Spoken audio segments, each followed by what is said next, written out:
Hola a todos. Mi nombre es Guadalupe Hernández, pero todos me llaman Doña Lupe. Tengo 83 años y hoy quiero compartirles una historia que guardé en silencio durante muchas décadas. Antes de comenzar, les pido que den me gusta a este video, se suscriban al canal para más historias como la mía y me digan en los comentarios desde qué parte de México o del mundo están viendo esto. Me encantaría saberlo. Nací en un pequeño pueblo de Michoacán en 1942. Mi infancia fue como la de muchas niñas de esa época, ayudando a mi mamá con las tortillas, cuidando a mis hermanos menores y soñando con el día de mi boda. En aquellos tiempos, para una mujer, casarse era el único camino. No había muchas opciones. Mi padre era un hombre estricto que creía que las mujeres debían aprender solo lo necesario para atender un hogar. Aunque la maestra del pueblo le insistió que yo tenía facilidad para los estudios, él me sacó de la escuela cuando apenas había terminado el 3er grado de primaria. ¿Para qué va a estudiar más si solo va a casarse y tener hijos?, le dijo a la maestra. Esas palabras quedaron grabadas en mi memoria como si las hubieran tallado con un cuchillo. Cuando cumplí 16 años, conocí a Roberto en la fiesta patronal del pueblo. Era guapo, trabajaba en la ciudad y tenía 24 años. Me quedé prendada de su sonrisa y de cómo hablaba de lugares que yo solo había imaginado. Mis padres estaban encantados porque venía de una familia decente y tenía un trabajo estable como mecánico en un taller de la ciudad. Después de un noviazgo de apenas 6 meses, nos casamos en la primavera de 1958. Los primeros meses fueron como un sueño. Roberto me trataba como a una reina. Me llevó a vivir a la ciudad de Morelia, a una pequeña casa que había alquilado cerca de su trabajo. Todo era nuevo para mí. Las calles pavimentadas, las tiendas grandes, los autobuses. Me sentía como una princesa de cuento que había sido rescatada de su vida sencilla en el pueblo. Pero el cuento comenzó a oscurecerse poco a poco. La primera vez que Roberto levantó la mano contra mí fue a los 8 meses de casados. Había preparado frijoles para la cena y se me pasaron un poco de cocción. Estaban más suaves de lo que a él le gustaban. «¿Ni siquiera esto puedes hacer bien?», me gritó, y luego me dio una bofetada que me hizo caer al suelo. Recuerdo que me quedé ahí, con la mejilla ardiendo, demasiado sorprendida para llorar. Esa noche, después de que se durmió, lloré en silencio en el baño. Me miré al espejo y me dije a mí misma, fue mi culpa. Debo ser más cuidadosa. En aquellos tiempos, nadie hablaba de estas cosas. Las mujeres de mi generación crecimos escuchando que debíamos aguantar lo que viniera en el matrimonio. El matrimonio es una cruz que hay que cargar, decía mi madre. Pronto descubrí que Roberto tenía 2 caras. Fuera de casa, era amable, trabajador, respetado. Dentro de casa, cualquier cosa podía desatar su furia. La comida, la limpieza, si yo hablaba con algún vecino, si gastaba demasiado en el mercado, o simplemente si había tenido un mal día en el trabajo. Las bofetadas se convirtieron en puñetazos, los puñetazos en patadas. En 1960 nació nuestro primer hijo, Miguel. Pensé que un bebé cambiaría a Roberto, que suavizaría su carácter. Durante un tiempo pareció funcionar. Se enorgullecía de su hijo, lo presumía con sus amigos, decía que sería un hombre de bien, pero la calma duró poco. El llanto del bebé por las noches irritaba a Roberto. «Calla a ese niño o lo callo yo», me amenazaba. Aprendí a anticipar sus cambios de humor. Cuando llegaba oliendo a alcohol, sabía que debía mantener a Miguel lo más silencioso posible. En 1962 nació Lourdes, nuestra primera hija, y 2 años después, en 1964, llegó Anita, la más pequeña. 3 hijos en 6 años. Con cada embarazo, Roberto se volvía más distante, más irritable. «Otro gasto más», se quejaba. Ya para entonces había perfeccionado el arte de golpearme donde las marcas no se vieran. En el estómago, en los muslos, en la espalda. Y también había perfeccionado el arte de manipularme. «¿A dónde irías sin mí? No sabes hacer nada. ¿Quién va a querer a una mujer con 3 hijos? Tu familia ni siquiera tiene espacio para ti. Eres afortunada de que yo te mantenga», me decía. Y yo le creía. Creía que no tenía escape, que mi destino era ese. Además, ¿Qué dirían en el pueblo? La vergüenza de un matrimonio fracasado pesaba más que los moretones. Aprendí a esconder las evidencias del abuso. Usaba maquillaje para cubrir los moretones en la cara, mangas largas incluso en verano, excusas para no ir a reuniones familiares cuando las marcas eran demasiado evidentes. Me caí en las escaleras. Me golpeé con la puerta del armario. Soy muy torpe últimamente.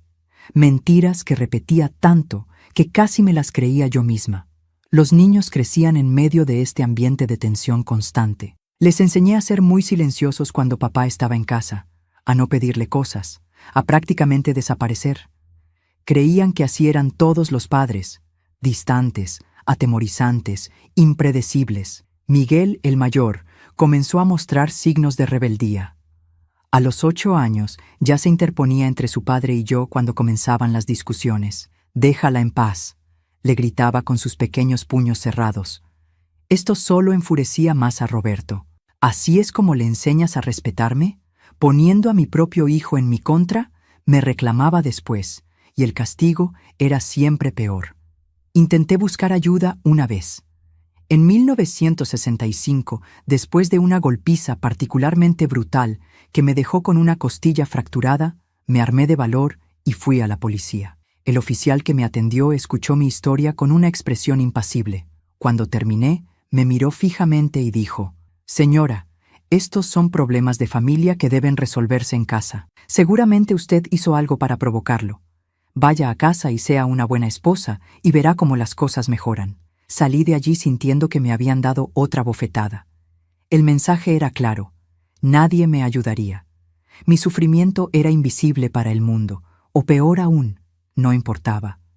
Para 1968, la situación había empeorado.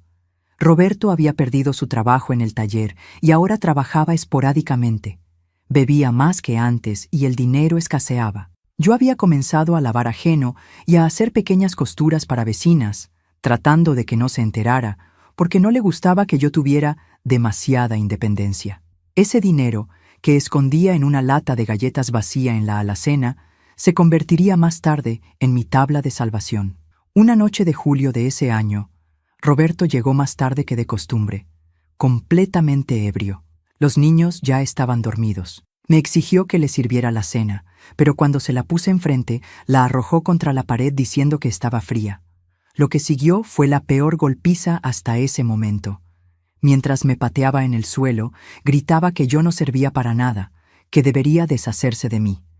Por primera vez, temí verdaderamente por mi vida. A la mañana siguiente, apenas podía moverme. Tenía el ojo izquierdo tan hinchado que no podía abrirlo, el labio partido y moretones por todo el cuerpo. Roberto se había ido temprano, como si nada hubiera pasado. Miguel, que ya tenía 10 años, me ayudó a levantarme. La mirada en sus ojos, cuando vio mi estado, me partió el alma. No era miedo, ni siquiera tristeza, era odio puro. «Va a matar a mi mamá», le dijo a sus hermanas mientras me ayudaba a sentarme. «Y luego nos va a matar a nosotros». Fue en ese momento, viendo el terror y la rabia en los ojos de mis hijos, cuando algo dentro de mí finalmente se quebró. No era solo mi vida la que estaba destruyendo, sino la de mis 3 hijos. Si permanecía en esa casa, había 2 posibilidades. O Roberto acabaría matándome, o Miguel, en su intento de protegerme, haría algo terrible y arruinaría su vida. Tomé la decisión esa misma mañana. Teníamos que irnos. No sabía cómo ni a dónde, pero tenía que sacar a mis hijos de esa casa. Lo que ocurrió después cambiaría nuestras vidas para siempre, pero eso es parte del siguiente capítulo de mi historia. ¿Les gustaría escuchar cómo logramos escapar y comenzar de nuevo? Déjenme saberlo en los comentarios. También me gustaría saber si alguna de ustedes ha pasado por algo similar o conoce a alguien que lo haya vivido. Recuerden dar me gusta y suscribirse para la segunda parte de esta historia.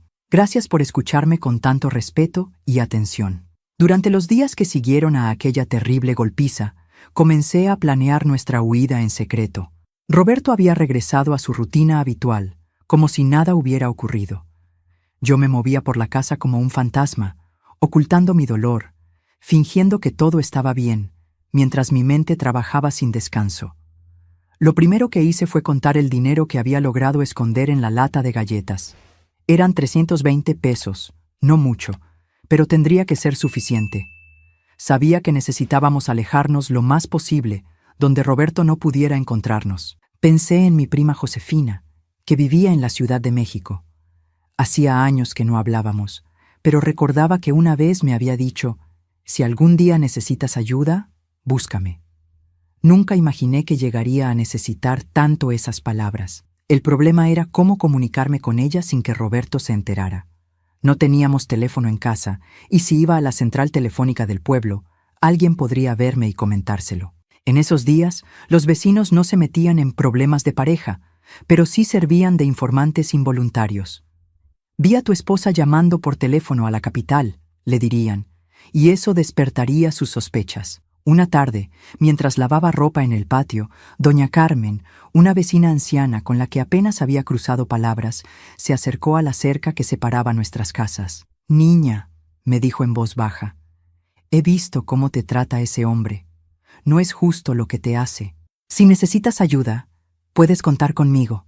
Me quedé paralizada con las manos en el agua jabonosa. Nunca nadie me había ofrecido ayuda abiertamente.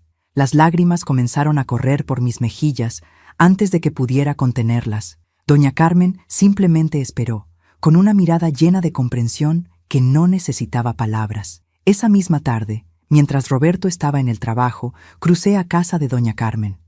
Le conté mi plan de escapar a la Ciudad de México con mis hijos. Sin dudarlo, me ofreció su teléfono para llamar a mi prima. Josefina respondió al tercer timbrazo. Su voz sonaba exactamente como la recordaba, cálida y enérgica. Cuando le expliqué mi situación, hubo un largo silencio al otro lado de la línea. «Lupita», dijo finalmente, «ven a mi casa. Tengo una habitación pequeña donde pueden quedarse tú y los niños hasta que encuentres trabajo. En la capital nadie los conoce. Podrán empezar de nuevo». Esas palabras fueron como agua en el desierto. Después de años sintiéndome atrapada, de pronto había una puerta abierta frente a mí. Planeamos la huida para el siguiente sábado, 10 de agosto. Roberto solía reunirse con sus amigos ese día para jugar cartas y beber. Generalmente no regresaba hasta la madrugada, lo que nos daría tiempo suficiente para tomar el autobús nocturno a la capital. Los días que siguieron fueron una tortura de nervios y miedo. Cada vez que Roberto me miraba, temía que pudiera leer mis intenciones en mis ojos. Comencé a guardar algunas prendas de ropa de los niños y mías en una bolsa que escondía en casa de doña Carmen. También guardé allí nuestras actas de nacimiento y mi acta de matrimonio, documentos que necesitaríamos en nuestra nueva vida. Les expliqué a los niños que tendríamos que irnos de casa en secreto. Miguel, con sus 10 años, entendió inmediatamente y se convirtió en mi cómplice. Lourdes, de 6 años, estaba confundida pero emocionada por la idea de un viaje aventura, como decidí llamarlo para no asustarla. Anita, con apenas 4 años, era demasiado pequeña para comprender, pero prometió guardar el secreto porque mamá dice que es importante. El sábado llegó con una lentitud agobiante. Todo el día estuve tensa, esperando que algo saliera mal, que Roberto cambiara sus planes o que alguien nos delatara. Preparé su comida favorita para que no sospechara nada diferente. Mientras comíamos, hablé sobre cosas cotidianas, preguntándole sobre su trabajo, fingiendo interés en sus respuestas. Mis manos temblaban tanto que tuve que esconderlas bajo la mesa. A las 7 de la tarde, Roberto se arregló para salir con sus amigos. Antes de irse, me miró de forma extraña, como si notara algo diferente en mí. Mi corazón se detuvo por un instante. «¿Qué te pasa? Estás rara», me dijo, entrecerrando los ojos. «Nada», respondí, forzando una sonrisa. «Solo estoy cansada. Anita ha estado inquieta por la noche». Pareció aceptar mi explicación. Se acercó y me dio un beso en la mejilla, un gesto inusual que me heló la sangre. ¿Sospechaba algo? ¿Era este un acto de manipulación más? «No me esperes despierta», dijo antes de cerrar la puerta. Esperé 10 minutos, contando cada segundo antes de poner en marcha nuestro plan. Los niños ya estaban vestidos con 2 capas de ropa, como les había indicado, para llevar lo máximo posible con nosotros. «¿Ya nos vamos, mamá?», preguntó Miguel, con una mezcla de miedo y determinación en su voz. «Sí, mi cielo. Recuerden, Caminaremos a casa de doña Carmen y de allí nos llevará su hijo Ramón a la estación de autobuses. En el camino, no hagan ruido. Si alguien nos ve y pregunta, vamos a visitar a la abuelita que está enferma. ¿Entendido? Los tres asintieron con solemnidad. Sus pequeños rostros mostraban una madurez impropia de su edad, fruto de años viviendo en un hogar donde el miedo era tan cotidiano como el aire que respirábamos. Tomé la bolsa que había preparado con algunas pertenencias esenciales. Un cambio de ropa para cada uno, un poco de comida para el viaje, una fotografía de mis padres, ya fallecidos, y el dinero que había ahorrado. Era todo lo que podíamos llevar de nuestra vida anterior. Justo cuando nos disponíamos a salir por la puerta trasera, escuchamos un ruido en la entrada principal. Mi corazón se detuvo. Los niños se quedaron inmóviles, con los ojos muy abiertos. Contuve la respiración, rezando en silencio. El ruido se repitió. Alguien estaba intentando abrir la puerta. Roberto había regresado. «Escóndanse», susurré, empujando a los niños hacia el armario del dormitorio. «No hagan ruido, pase lo que pase». La puerta principal se abrió de golpe. Roberto entró tambaleándose, evidentemente ebrio. Sus ojos recorrieron la sala hasta encontrarme, de pie junto a la mesa, con el corazón latiendo tan fuerte que pensé que podría oírlo. «¿Qué haces despierta?», gruñó. «Te dije que no me esperaras». «Me quedé limpiando», respondí, intentando que mi voz sonara normal. «Estaba a punto de acostarme». Se acercó, mirándome con suspicacia. Sus ojos se detuvieron en mis zapatos. Había olvidado quitármelos. Un error que podría costarnos todo. «¿Vas a salir?», preguntó, su voz volviéndose peligrosamente suave. «¿A dónde pensabas ir a estas horas, Guadalupe?» «No, solo es que me duelen los pies y no me los quité al entrar», tartamudeé. No me creyó. Lo vi en sus ojos, en cómo se tensaba su mandíbula. Dio un paso hacia mí y yo instintivamente retrocedí. Mi espalda chocó contra la pared. Estaba atrapada. «¿Dónde están los niños?», preguntó mirando alrededor. «Deberían estar dormidos». Están en casa de doña Carmen», mentí desesperadamente. «La señora les invitó a ver televisión. Ya sabes que nosotros no tenemos y...».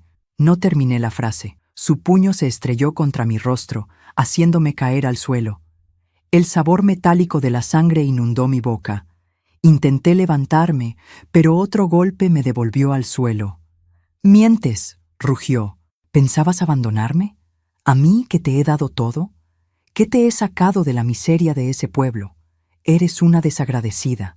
Los golpes siguieron, uno tras otro. Traté de protegerme con los brazos, pero era inútil.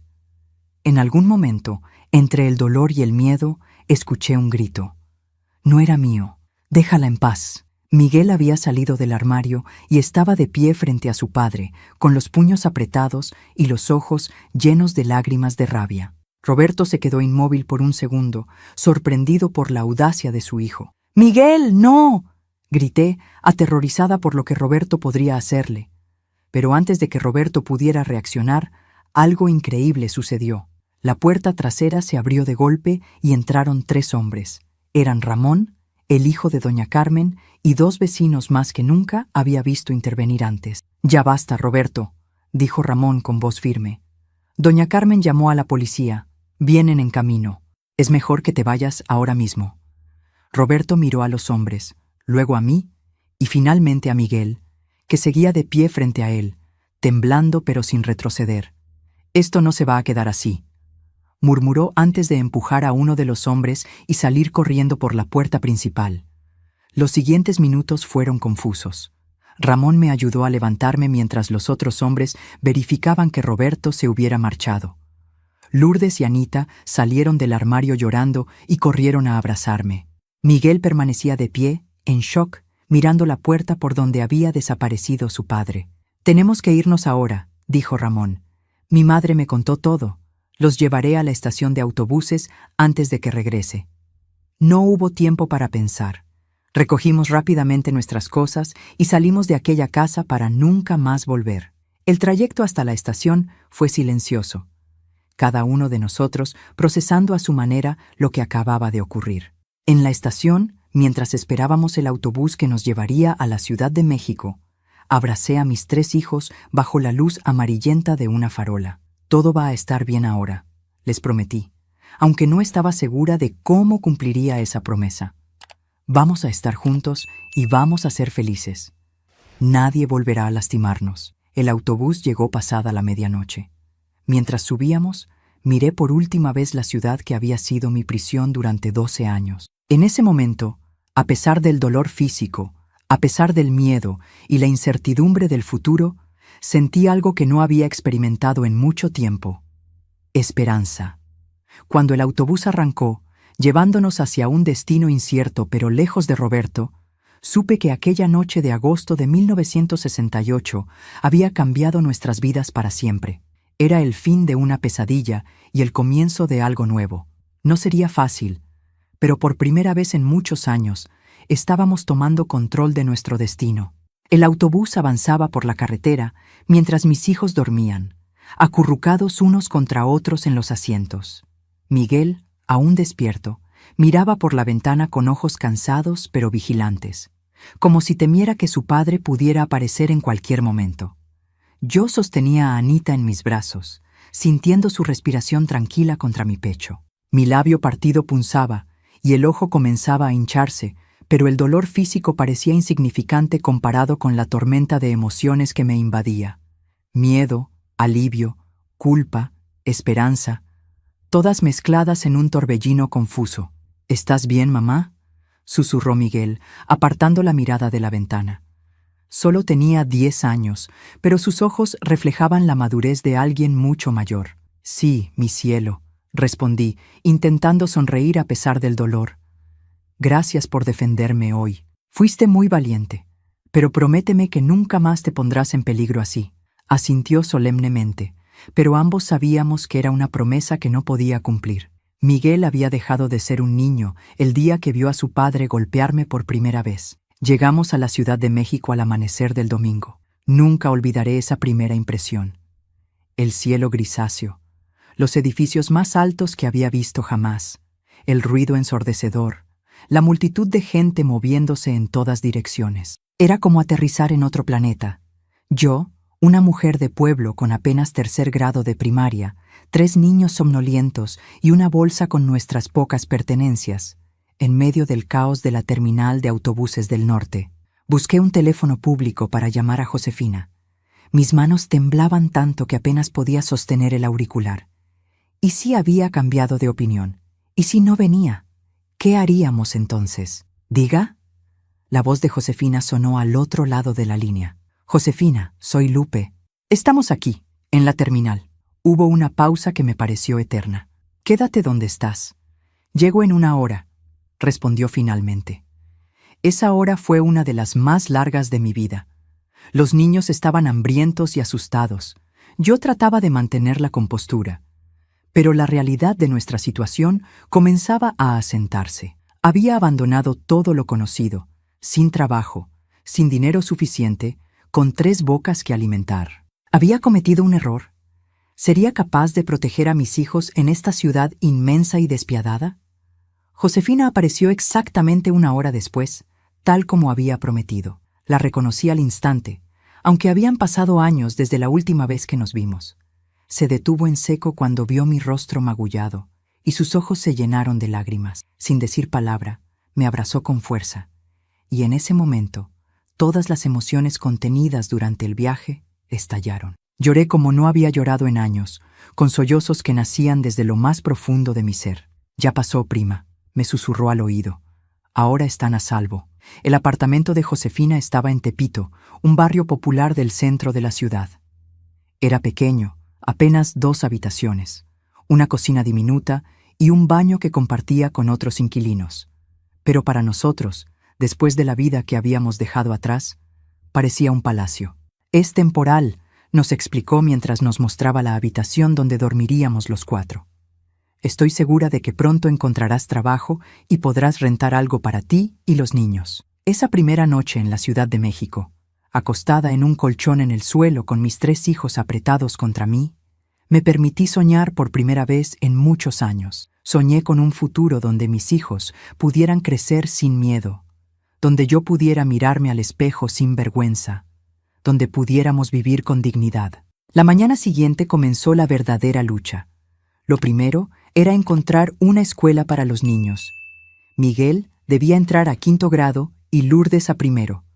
Anita aún era muy pequeña para la escuela, pero necesitaríamos a alguien que la cuidara mientras yo trabajaba, porque tenía que trabajar, de eso no había duda. Josefina, que era costurera en un pequeño taller, habló con su jefa, doña Matilde. Era una mujer mayor, viuda, que había construido su negocio desde cero después de quedarse sola con 4 hijos. «Lupe», me dijo cuando fui a verla al taller, «no puedo ofrecerte mucho dinero, pero puedes traer a tu niña pequeña contigo. Tengo un rincón en la trastienda donde puede jugar mientras trabajas». Acepté de inmediato. El trabajo consistía en coser botones y hacer dobladillos, tareas sencillas que incluso con mi limitada experiencia podía realizar. El sueldo era apenas suficiente para cubrir nuestras necesidades más básicas, pero era un comienzo. Los primeros meses fueron extremadamente difíciles. El dinero que había traído se agotó rápidamente. Vivíamos con lo mínimo: frijoles, arroz, ocasionalmente huevos o un poco de pollo los domingos. La ropa de los niños, ya usada cuando la trajimos, comenzó a quedarse pequeña. Miguel, siempre protector, nunca se quejaba, pero yo veía cómo sus pantalones se le acortaban mientras él crecía. Cada noche, después de acostar a los niños, me sentaba en la pequeña cocina con Josefina. Ella me enseñaba a mejorar mis habilidades de costura, a leer patrones, a manejar la máquina de coser. «Esto te ayudará a ganar más», me decía. «Con práctica, podrías incluso hacer vestidos completos». A pesar de las dificultades, había momentos de alegría. Los domingos íbamos al Zócalo, la plaza principal de la ciudad, donde los niños podían correr y jugar libremente. A veces, si había ahorrado lo suficiente, les compraba un helado o un dulce. Ver sus rostros iluminarse con estas pequeñas indulgencias me daba fuerzas para seguir adelante. Miguel y Lourdes se adaptaron sorprendentemente bien a su nueva escuela. Fueron los primeros en nuestra familia en aprender a leer y escribir correctamente. Cada noche, Miguel me leía fragmentos de sus libros de texto, y yo absorbía cada palabra como una esponja sedienta. A través de mis hijos, también yo estaba recibiendo la educación que me habían negado. El miedo a que Roberto nos encontrara nunca desapareció por completo. Durante meses, me sobresaltaba cada vez que veía a un hombre que se le parecía. Revisaba constantemente por la ventana, temiendo ver su silueta en la calle. Los niños también estaban alerta. Miguel desarrolló el hábito de comprobar 3 veces que la puerta estuviera bien cerrada antes de irse a dormir. Pero conforme pasaba el tiempo, este miedo fue cediendo gradualmente.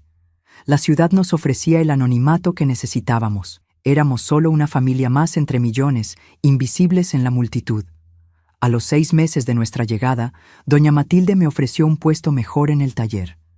Ya no solo cosería botones, sino que aprendería a cortar telas y a coser prendas completas. El aumento de sueldo significaba que podríamos comenzar a buscar nuestro propio lugar para vivir, por modesto que fuera. Fue en esta época cuando conocimos a don Pedro, un anciano viudo que vivía en el mismo edificio que Josefina. Era carpintero jubilado y pasaba sus días tallando pequeñas figuras de madera que vendía en el mercado local. Se encariñó con mis hijos, especialmente con Miguel, a quien comenzó a enseñar su oficio. «Este muchacho tiene talento», me decía, mostrándome los avances de Miguel. «Tiene buen ojo y manos firmes». Don Pedro también nos habló de un cuarto que se alquilaba en un edificio cercano. Era pequeño, pero tendría una habitación para los niños y otra para mí. El baño seguiría siendo compartido, pero tendríamos nuestra propia cocina. El alquiler estaba dentro de lo que podía pagar con mi nuevo salario. A finales de 1969, casi un año después de nuestra huida, nos mudamos a nuestro primer hogar propio en la Ciudad de México. Era un espacio modesto, con paredes desconchadas y un suelo de cemento sin pulir, pero para nosotros era un palacio. Lo más importante, era nuestro, ganado con el sudor de mi frente, sin tener que agachar la cabeza o temer represalias. El día que recibí las llaves, sentí una emoción tan intensa que apenas podía hablar. Esa noche, después de que los niños se durmieron en su nueva habitación, me senté en el borde de mi cama y lloré. No eran lágrimas de tristeza, sino de alivio, de orgullo, de esperanza renovada. Lo logramos, susurré para mí misma. Dimos los primeros pasos, pero el camino hacia la verdadera libertad apenas comenzaba. Aún teníamos muchos desafíos por delante. La lucha diaria por sobrevivir en una ciudad implacable. La educación de mis hijos, mis propios demonios internos que me acechaban en la oscuridad. Y aunque no lo sabía entonces, Roberto aún no había desaparecido completamente de nuestras vidas. En los años siguientes, aprendería que la libertad no es solo la ausencia de opresión física, sino también la liberación del miedo, de la culpa, de las voces que te dicen que no vales nada. Ese viaje interior sería quizás el más difícil de todos. Nuestro pequeño apartamento en Tepito se convirtió en el escenario donde comenzamos a reconstruir nuestras vidas. Al principio, todo era nuevo y aterrador. Recuerdo las primeras semanas, despertando sobresaltada en medio de la noche, buscando a tientas a mis hijos, asegurándome de que seguían allí, de que estábamos a salvo, de que aquella libertad recién encontrada no era solo un sueño del que despertaría para encontrarme nuevamente atrapada. El año 1970 llegó con una promesa silenciosa de cambio. Ya llevábamos poco más de un año en la Ciudad de México, y aunque aún vivíamos con lo justo, había logrado establecer una rutina que nos daba estabilidad. Los niños iban a la escuela, yo trabajaba en el taller de doña Matilde, y poco a poco íbamos adaptándonos a nuestra nueva realidad. Fue en febrero de ese año cuando ocurrió algo que cambiaría el rumbo de nuestras vidas. Una tarde, mientras terminaba de coser un vestido particularmente complejo, doña Matilde se acercó a mi mesa de trabajo. Observó en silencio por varios minutos antes de hablar. «Tienes buenas manos, Lupe», dijo finalmente, «y aprendes rápido. ¿Te gustaría aprender a diseñar?» La miré sorprendida. En mi mente, el diseño era algo reservado para personas con estudios, con talento, con un tipo de educación que yo jamás tuve. «Pero, doña Matilde, yo apenas sé leer y escribir bien», respondí, bajando la mirada hacia mis manos callosas. «Para esto no necesitas diplomas», respondió ella con firmeza. «Necesitas visión, paciencia y ganas de aprender. Y eso, Lupe, tú lo tienes de sobra». Así comenzó mi aprendizaje formal en el diseño y confección de ropa. Cada noche, después de acostar a los niños, me quedaba una hora extra en el taller. Doña Matilde me enseñaba a tomar medidas, a crear patrones, a entender cómo las diferentes telas se comportaban, cómo los colores y texturas podían combinarse para crear algo hermoso. Al principio, mis creaciones eran simples, incluso toscas. Recuerdo mi primer vestido completo. Un sencillo vestido para niña con un pequeño detalle bordado en el cuello. Cuando lo terminé, tenía tantos defectos que pensé en deshacerlo y empezar de nuevo, pero doña Matilde no me lo permitió. «Los errores son tus mejores maestros», me dijo. «Guarda este vestido. En un año, cuando veas cuánto has mejorado, entenderás por qué». Tenía razón. Guardé aquel vestido en un cajón y se convirtió en mi punto de referencia, mi recordatorio de dónde había comenzado y cuánto camino había recorrido. Cada nueva prenda que creaba era un poco mejor que la anterior, cada puntada más segura, cada diseño más refinado. Para mediados de 1970, doña Matilde comenzó a asignarme trabajos más importantes. Ya no solo cosía, sino que también dialogaba con algunas clientas, tomaba sus medidas, sugería estilos y telas. El aumento en mi salario nos permitió mejorar nuestras condiciones de vida. Primero fueron pequeños lujos, carne en la mesa más de una vez por semana, zapatos nuevos para los niños cuando los necesitaban, no cuando ya era imposible reparar los viejos. Miguel, que ya tenía 12 años, seguía aprendiendo carpintería con don Pedro. El anciano se había convertido en una figura paterna para él, llenando un vacío que yo sola no podía completar. Juntos construyeron una mesa para nuestro apartamento, luego estantes, y finalmente una pequeña biblioteca donde comenzamos a coleccionar libros. Libros usados, comprados con monedas en los puestos callejeros, pero que para nosotros eran tesoros invaluables. Lourdes, con 8 años, mostraba un talento especial para los números. Su maestra me comentó que podría tener futuro en algo relacionado con las matemáticas. «Necesita estimulación», me dijo. Libros, problemas que resolver, retos. Era un consejo bien intencionado, pero ¿cómo podía yo, con mi educación limitada, proporcionarle lo que necesitaba? La respuesta llegó de la forma más inesperada. Una de las clientas del taller, doña Elena, era profesora universitaria. Un día, mientras le probaba un vestido para una conferencia importante, le comenté con orgullo sobre el talento de mi hija. ¿Sabes? Tengo muchos libros que mis hijos ya no usan, me dijo. Libros de matemáticas, ciencias, historia. Podrían serle útiles a tu pequeña. Al domingo siguiente, doña Elena apareció en nuestro apartamento con 2 cajas llenas de libros. No eran libros usados y gastados como los que comprábamos en los mercados. Eran libros en perfecto estado, con ilustraciones coloridas y explicaciones claras. Lourdes se abalanzó sobre ellos como si fueran el mayor tesoro del mundo. Y lo eran. También conozco un programa de becas para niños talentosos, añadió doña Elena antes de marcharse. Podría recomendarla cuando sea un poco mayor. Aquella visita sembró una semilla de esperanza. Por primera vez, comencé a visualizar para mis hijos un futuro diferente al mío. Un futuro donde la educación abriría puertas que para mí siempre estuvieron cerradas. Anita, mi pequeña de 6 años, era la más adaptable de los 3. Creciendo en la ciudad, apenas recordaba nuestra vida anterior. Para ella, el mundo siempre había sido así. Nuestra casita en Tepito, el taller de doña Matilde donde jugaba entre retazos de tela, su hermano mayor que la protegía fieramente y su hermana que le enseñaba a leer antes incluso de que empezara la escuela. El año 1971 trajo consigo nuevos desafíos y oportunidades. Doña Matilde decidió expandir su negocio y abrir un pequeño local en una zona más céntrica de la ciudad. Me ofreció el puesto de encargada del taller original. Ya conoces el funcionamiento mejor que nadie, me dijo. Confío en tu criterio y en tu trabajo. Las clientas te respetan. Acepté con una mezcla de terror y emoción.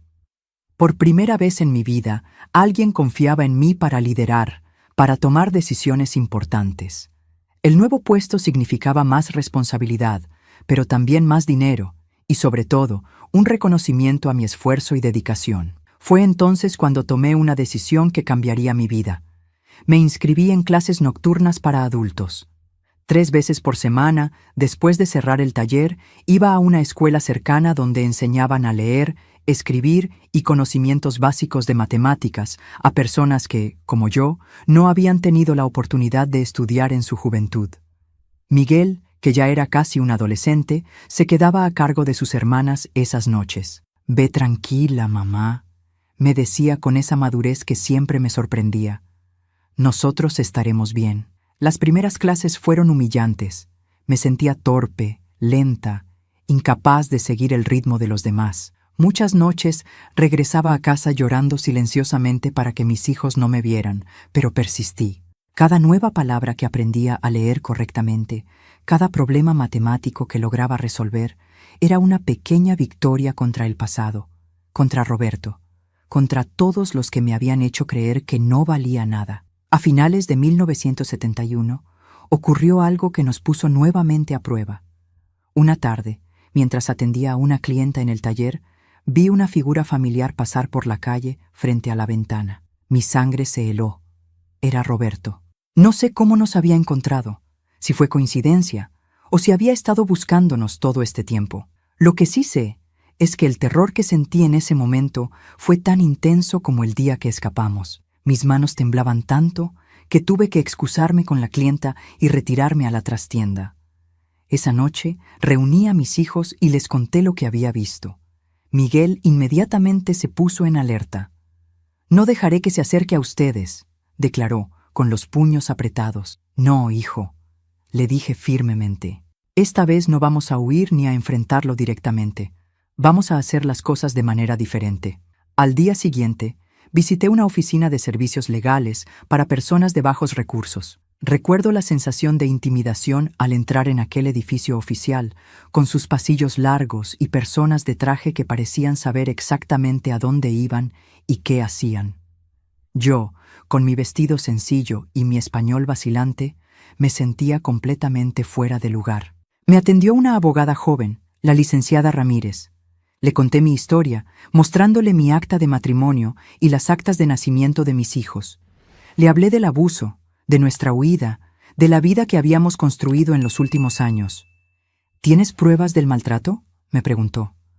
Solo mis cicatrices, respondí, y el testimonio de mis hijos. La licenciada Ramírez me explicó que podía solicitar el divorcio por la causal de violencia intrafamiliar y también una orden de restricción que impediría a Roberto acercarse a nosotros. El proceso sería largo y posiblemente doloroso, pero por primera vez sentí que tenía una opción diferente a simplemente huir o soportar. Durante los meses siguientes, viví con el miedo constante de encontrármelo nuevamente. Cambiamos nuestras rutinas. Los niños nunca iban solos a ninguna parte, y yo siempre estaba alerta. Pero también seguí adelante con el proceso legal, asistiendo a cada cita, firmando cada documento, testificando sobre años de abuso que había mantenido en silencio. En abril de 1972 recibí la notificación oficial. El divorcio había sido concedido y Roberto tenía prohibido acercarse a mí o a mis hijos. En el papel, éramos finalmente libres. Aunque sabía que un documento legal no nos protegería completamente si él decidía ignorarlo, sentía que había ganado una batalla importante. Ya no era la mujer asustada que había huido en medio de la noche.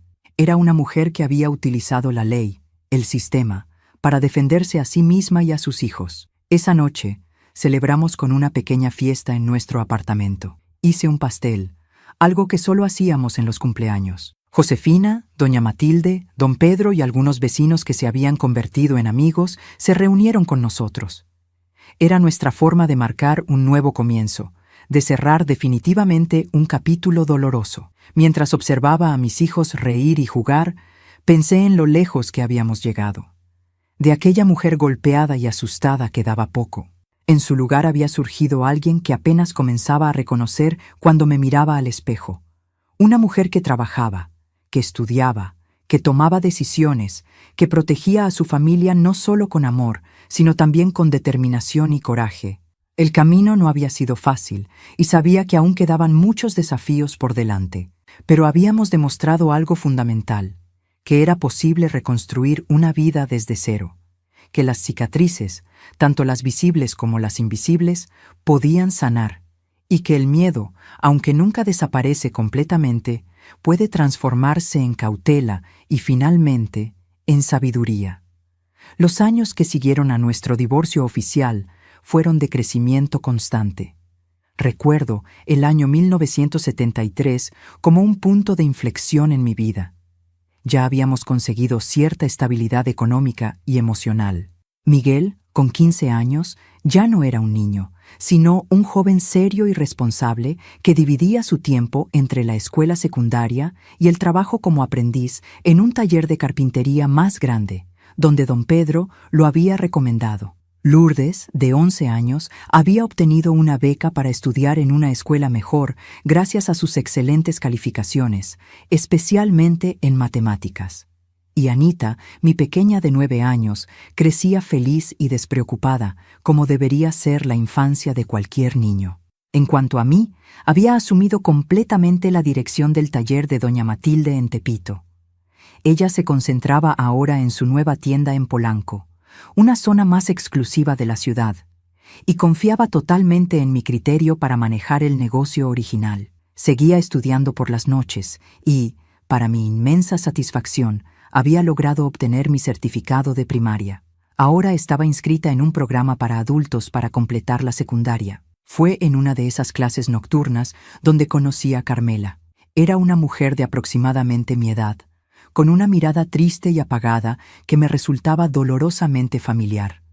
Durante las pausas, siempre se sentaba sola, evitando el contacto con los demás. Una noche, noté que tenía un moretón en la muñeca que intentaba ocultar con un rebozo.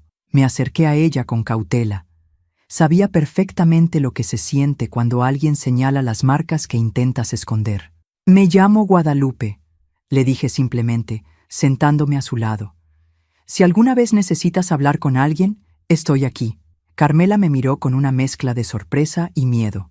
No respondió, pero al día siguiente se sentó junto a mí en clase. Pasaron 2 semanas antes de que finalmente se abriera. Cuando lo hizo, fue como escuchar mi propia historia. Un marido violento, 2 hijos pequeños, la vergüenza, el miedo, la sensación de estar atrapada. «No puedo irme», me dijo con lágrimas en los ojos. «No tengo a dónde ir, no tengo cómo mantener a mis hijos», las mismas palabras que yo había repetido una y otra vez durante años. «Te voy a contar algo», le dije, y le narré mi historia desde el principio. Le hablé de Roberto, de los golpes, del terror, de nuestra huida nocturna, de los primeros meses en la ciudad, de la lucha diaria. Le mostré las cicatrices, tanto las físicas como las emocionales, pero también le mostré lo que había conseguido: un trabajo, un hogar, mis hijos creciendo sanos y seguros. «No estoy diciendo que sea fácil», concluí, «pero es posible, y no tienes que hacerlo sola». Esa noche, algo cambió en mí. Por primera vez, vi mi experiencia no solo como una tragedia personal, sino como una herramienta que podía usar para ayudar a otras. Mi dolor, mi lucha, mi supervivencia, todo eso podía servir para tender un puente hacia mujeres que estaban atrapadas en el mismo infierno que yo había conocido. Carmela finalmente dejó a su marido 3 meses después. La ayudé a encontrar un pequeño cuarto, no lejos de nuestro apartamento, y le ofrecí trabajo en el taller. No tenía experiencia en costura, pero aprendió rápidamente los básicos. Lo más importante, estaba a salvo, y sus hijos también. Pronto, otras mujeres comenzaron a llegar, algunas remitidas por Carmela, otras por vecinas que conocían mi historia. Algunas simplemente aparecían en el taller con la mirada baja y la esperanza casi extinguida, preguntando por la señora que ayuda. No todas estaban listas para dar el paso. Muchas solo venían a hablar, a escuchar, quizás a considerar la posibilidad de una vida diferente. Yo nunca presionaba. Sabía mejor que nadie que esa decisión tenía que nacer desde dentro. En 1974 sucedió algo inesperado. La licenciada Ramírez, la abogada que me había ayudado con mi divorcio, me contactó. Estaba trabajando con una organización nueva que buscaba brindar apoyo legal y psicológico a mujeres víctimas de violencia doméstica. «Necesitamos personas como tú», me dijo. «Alguien que haya vivido la experiencia, que pueda hablar con estas mujeres de igual a igual». Al principio, la idea me pareció absurda. Yo, una mujer con educación primaria apenas terminada, trabajando junto a abogadas y psicólogas. Pero la licenciada Ramírez insistió. «Tu experiencia es tan valiosa como nuestros títulos», me aseguró. Quizás más. Acepté trabajar con ellas los sábados por la mañana. Mi papel era sencillo: hablar con las mujeres que llegaban buscando ayuda, compartir mi historia si era apropiado, mostrarles que había un después, un camino hacia adelante. No era un trabajo remunerado, pero me daba algo más valioso que el dinero: un propósito. Para 1975, el pequeño grupo con el que colaboraba había crecido. Lo que comenzó como unas pocas profesionistas ofreciendo su tiempo libre se había convertido en una organización más estructurada, con un espacio propio en una casa antigua del centro. La llamamos Casa Esperanza. No era un refugio propiamente dicho, eso vendría años después, sino un lugar donde las mujeres podían recibir orientación legal, apoyo emocional y, en muchos casos, simplemente un lugar seguro para romper el silencio. Mis hijos, ya adolescentes, apoyaban completamente mi trabajo en Casa Esperanza. Miguel a menudo ayudaba con reparaciones en el lugar. Lourdes organizaba actividades para los niños que venían con sus madres. Y Anita, siempre sociable, hacía que las mujeres se sintieran bienvenidas. Ellos entendían, mejor que nadie, la importancia de lo que hacíamos. Uno de los momentos más impactantes para mí ocurrió en el verano de 1976. Una tarde, mientras estaba en Casa Esperanza, llegó una mujer joven con un bebé en brazos y una niña pequeña aferrada a su falda. Tenía el rostro desfigurado por los golpes, tan hinchado que apenas podía hablar. Me recordó tanto a mí misma aquella mañana después de la última golpiza de Roberto, que sentí como si estuviera mirando a través del tiempo. Su nombre era Teresa y su historia era particularmente brutal. Su esposo, un hombre con conexiones en la policía local, La había mantenido prácticamente prisionera durante años. Había logrado escapar cuando él estaba en un viaje de trabajo, pero temía por su vida. «Va a encontrarme», repetía entre sollozos. «Siempre dice que si lo dejo, me matará». Esta vez no bastaba con consejos ni con mi historia de superación. Teresa necesitaba desaparecer, al menos temporalmente. No teníamos recursos para enviarla fuera de la ciudad, y los refugios para mujeres maltratadas aún no existían como tales en México. Sin pensarlo 2 veces, ofrecí mi propio hogar. «Puede quedarse con nosotros hasta que encontremos una solución mejor», le dije a la licenciada Ramírez. «Tenemos espacio, y mis hijos entenderán». Y así fue como Teresa y sus 2 pequeños se convirtieron en parte de nuestra familia durante casi 3 meses. Dormían en la habitación de Lourdes, quien generosamente se trasladó al sofá de la sala. Durante el día, mientras yo trabajaba en el taller, Teresa cuidaba la casa y sus heridas, tanto físicas como emocionales, comenzaban lentamente a sanar. Una tarde, Miguel llegó a casa visiblemente agitado. «Mamá», me dijo en cuanto estuvimos a solas, «hay un hombre que ha estado preguntando por Teresa en el barrio. Tiene pinta de policía». El miedo que sentí fue tan intenso como cuando vi a Roberto pasar frente al taller años atrás. No podíamos permitir que Teresa cayera nuevamente en manos de su abusador, pero tampoco podíamos arriesgarnos a un enfrentamiento con un hombre que tenía conexiones con la ley. Esa noche, tuvimos una reunión de emergencia en Casa Esperanza. La licenciada Ramírez llamó a todos sus contactos. Al amanecer, teníamos un plan. Teresa y sus hijos viajarían a Guadalajara, donde una organización similar a la nuestra los recibiría. Les proporcionamos documentos nuevos, ropa y dinero suficiente para empezar.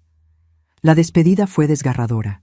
En esos 3 meses nos habíamos encariñado profundamente con ella y sus pequeños. «Nunca olvidaré lo que has hecho por nosotros», me dijo Teresa antes de subir al autobús. «Algún día, cuando mis hijos estén seguros y yo sea fuerte como tú, ayudaré a otras mujeres. Te lo prometo». Este incidente nos hizo comprender la necesidad urgente de un sistema más organizado para proteger a mujeres en peligro inminente. A finales de 1976, iniciamos una campaña para recaudar fondos y establecer el primer refugio secreto para mujeres maltratadas en nuestra zona. Fue un esfuerzo titánico que involucró a abogadas, trabajadoras sociales, psicólogas y a mujeres como yo, sobrevivientes convertidas en activistas. El refugio finalmente abrió sus puertas en la primavera de 1977.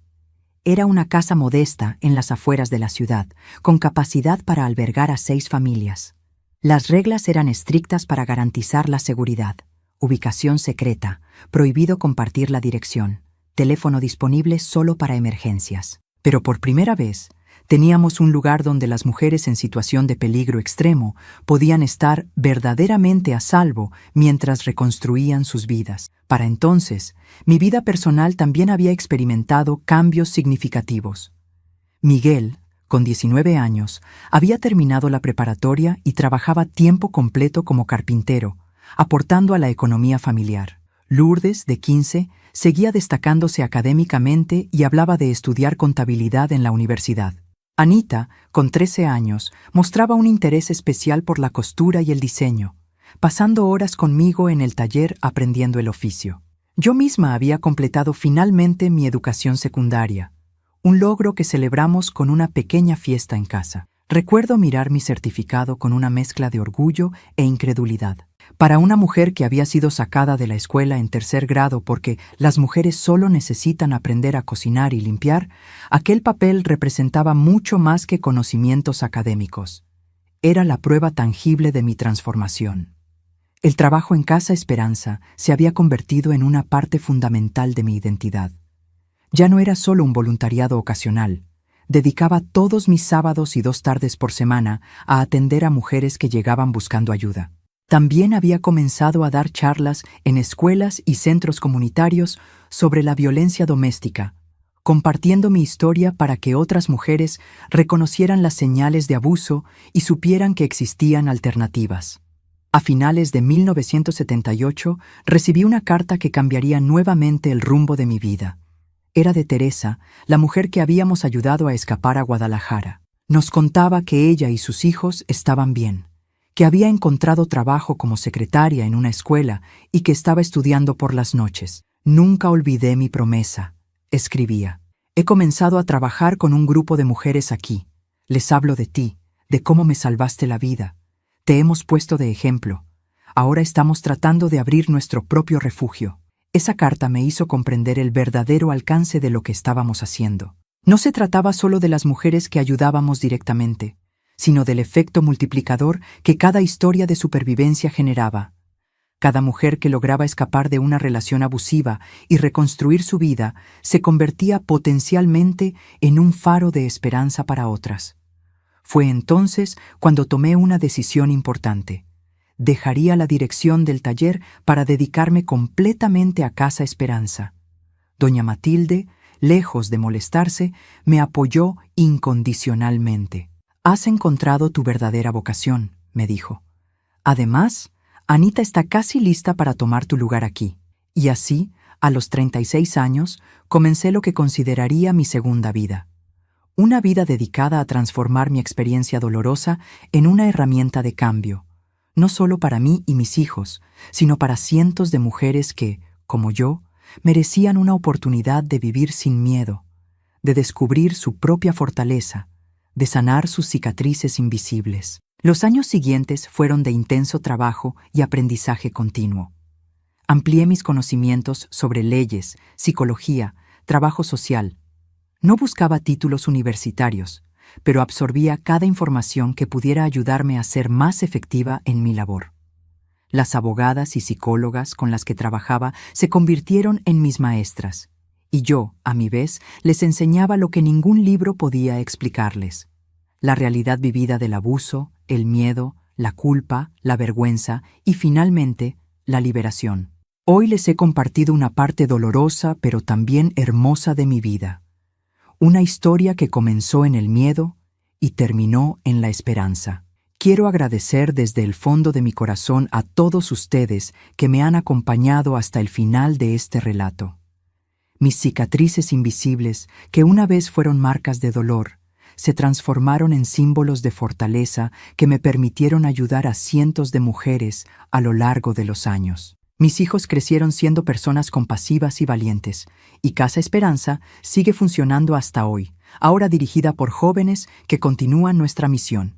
Si mi historia ha tocado su corazón, si les ha dado esperanza o les ha hecho reflexionar, por favor den me gusta a este video. Sus comentarios son muy importantes para mí. Me encantaría saber qué parte de mi experiencia resonó con ustedes, o si conocen historias similares de superación. No olviden suscribirse al canal para conocer más testimonios como el mío, historias reales que quizás puedan iluminar el camino de alguien que lo necesita. Recuerden compartir este video con quienes crean que podría necesitarlo.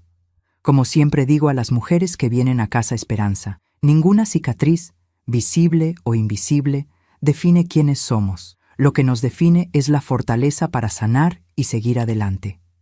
Gracias por escucharme. Gracias por su tiempo. Y recuerden, siempre hay esperanza después de la tormenta.